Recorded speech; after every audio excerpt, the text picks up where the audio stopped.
दोस्तों, जब से आईबीपीएस क्लरिकल मेंस का एग्जाम कंडक्ट हुआ है, कई सारे आपने वीडियोस देखे होंगे कि इतनी कट ऑफ रहेगी, इस स्टेट में इतना रहेगा, सेक्शनल इतना जा सकता है, ये पेपर बहुत टफ आया।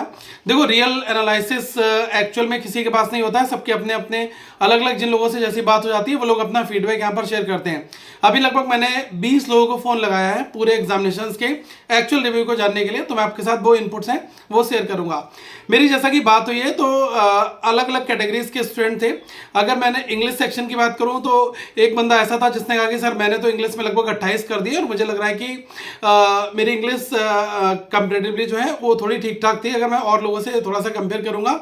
लेकिन मैं खुद कह रहा हूं कि इंग्लिश का पेपर जो है वो अच्छा था, मतलब कि एक मॉडरेट टू डिफिकल्ट में आएगा, क्योंकि अगर आप बहुत ही बेसिक आरसीज आपने कर रखे हैं, बहुत ज़्यादा आपने इंग्लिश की प्रैक्टिस नहीं की, तो आप सोचते हैं कि इंग्लिश अगर इजी आ जाए तो आपका काम हो जाए, तो उस जैसे कैंडिडेट्स के लिए यहाँ पर थोड़ी सी मुसीबतें देखने को मिलेंगी, क्योंकि पेपर जो है वो एक तरीके का मैं कहूँगा कि डिफिकल्ट लेवल के आसपास था।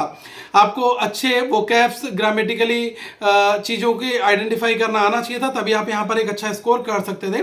तो इंग्लिश का सेक्शन जो है वो अच्छा खासा आया था। बट यहाँ पर जनरल अवेयरनेस हो गया आपका, और क्वांट सेक्शन हो गया, और रीजनिंग हो गया। देखो, जियो तो ऐसा है कि जिसने लास्ट 6 मंथ का करंट अफेयर ढंग से पढ़ा था, और खास तौर से करंट अफेयर्स फंडा की पीडीएफ अगर आपने पढ़ी होगी, तो आप लगभग 32 to 34 35 तक आप यहाँ पर नंबर ला भी सकते हो, क्योंकि जीए से आपकी रैंक बनती है। मैं हमेशा से कहता हूँ कि जनरल अवेयरनेस आपको और लोगों से दूर लेकर जाता है, क्योंकि जहां पर क्वांट में आप और आपके कंप्यूटर अगर इक्वल ले भी आओगे, रीजनिंग में भी ले आओगे, इंग्लिश में भी कर लोगे, तो जीए में आप या तो उससे पिछड़ सकते हो, या तो उस कैंडिडेट से, या तो आप उससे आगे निकल सकते हो। तो दो चीजें हमेशा से मैं कहता हूं।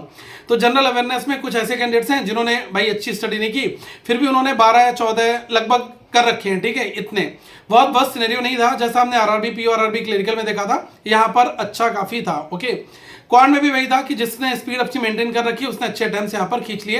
रीजनिंग में भी इसी के साथ में मैंने जिन लोगों से फीडबैक लिया, मुझे एक बंदा ऐसा मिला जिसने कहा कि सर मेरे 102 अटेम्प्ट्स हैं। कुछ बंदे ऐसे थे जिन्होंने कहा सर मैंने 92 94 किए हुए हैं। कुछ ऐसे भी लोग थे जिन्होंने कहा 87 मैंने किए हुए हैं, 98 भी किए हुए हैं, 94 भी थे। तो मैं अगर मोटा मोटी देखूं तो 85 से लेकर 95 97 तक अटेम्प्ट्स मुझे देखने को यहाँ पर मिल रहे हैं। अब देखो गाइस, ये एक ऐसा एग्जाम है, इसमें सच कोई इंटरव्यू तो होता नहीं है। तो अभी मैं इतना मानकर चलता हूं कि अगर आपकी एक्यूरेसी बहुत अच्छी है, क्योंकि मैंने बहुत लोगों के कमेंट्स देखे कि जिन्होंने कहा कि सर मैंने तो जो है गैस लगा दिया भाई एट द मोमेंट की, मुझे लास्ट में कुछ समझ में नहीं आता, तो मैंने जीए में और रीजनिंग में इसमें गैस वर्क लगाया, क्योंकि भाई पेपर लेंथी भी रहता है तो अटेम्प्ट्स कम हो रहे थे, ठीक है।